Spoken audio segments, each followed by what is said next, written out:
Kasmetinis dovanų keitimasis mūsų šeimoje, tai pasižiūrim, ką šiais metais šeiminėlė gavo. Tai visas dovanas pirmiausiai sudedam po egle, turim parūpinti vieną dovaną, kuri tiktų tiek vyrui, tiek moteriai, tada surašom skaičiukus ant lapelių ir kiekvienas šeimos narys įsitraukia po vieną lapelį ir eilės tvarka keliauja prie eglutės pasiimti savo dovanos, kuri labiausiai patinka.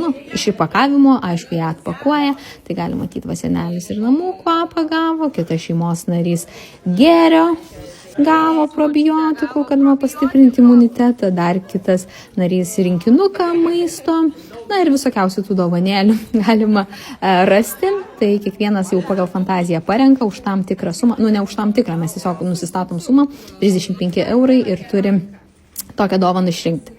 Dažniausiai žaidimų įpusėjai šeimos nariai išsigudrina ir mato, kad gal jau neberas pagal savo eilę dovanos po egle, o įsitraukia jau patinkantis kitas šeimos narys, tai tą dovaną galima 2 kartus pavogti, paskui jį gauna imunitetą ir kas jau turi tą dovaną, tas jau turi.